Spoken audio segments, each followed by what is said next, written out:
Kudit o kurakding. Yan, isa sa mga paborito ng mga probinsyano. Yan, siyempre lalo na yung mga Bicolano, no. Ayan, isa yan sa mga paborito nila. Kasi ano lang to kumbaga itong kudit, parang ano din to, seasonal. Pagka maulan ng panahon, tsaka umiinit, tsaka lang sila lumalabas. Pero yung nga lang, tumutubo sila sa mga patay na kahoy na tulad nito. Ito mangga, patay na kahoy. Ayan o, dyan sila tumutubo. Kaya kung walang patay na kahoy, kahit medyo umuulan, wala ka rin makukuha ang kudit. O sa Bicol, ang tawag dito kurakding. Kurakding. Masarap kasi itong gataan Gataan. Yung lola ko ginagawang panahog to sa sa malunggay, mga gulay-gulay.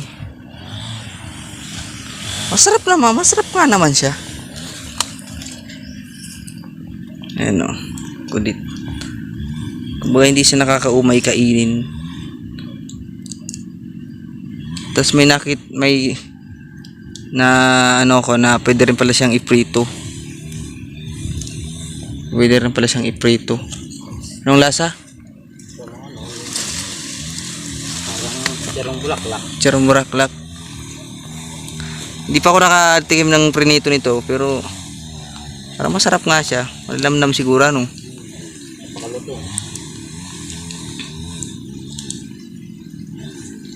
Mamaya titikman natin yan. Piprito tayo mamaya.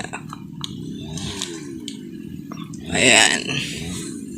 Ayan, napakadami. Ganoon siya karami. Sa mga gustong nito, kumuha ng mga ganito, di ba? Madali lang to. Ay puno kayo ng mangga, itumba nyo, tsaka nyo pabulok-bulokin. Mga ilang araw, ilang linggo, mga 3 linggo, makakakuha na kayo ng ganito. Kaya 4, isang buwan. Ilang linggo lang, makakakuha na kayo ng ganito Tutubo na yan sa sa mangga yung pinatumba. Ayan.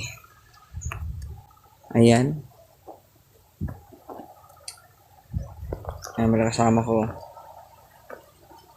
ang mangungudit. Nandito lang kami, mangungudit.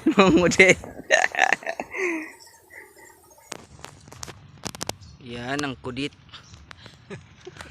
Kita mo ba yan? Umulaklak ang kudit. Ayan Ayan.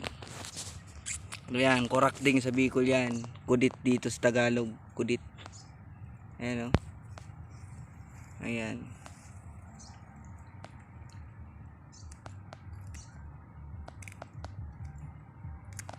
Hindi nyo alam to, no?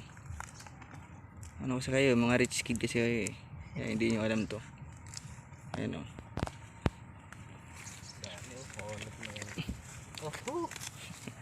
Ayan pa Mananawa ka na lang talaga Kakakuha ng kudit Ay nako.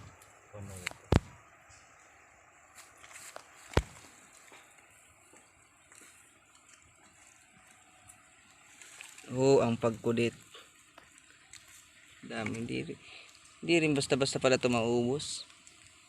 Huwag lang tanggalin tong mga kawin na to rito. Abang umuulan, meron to. Sasabihin lang wala na.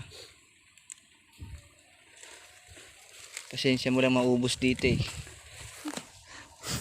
Pasensya mo sa kakakuha. Tawan to.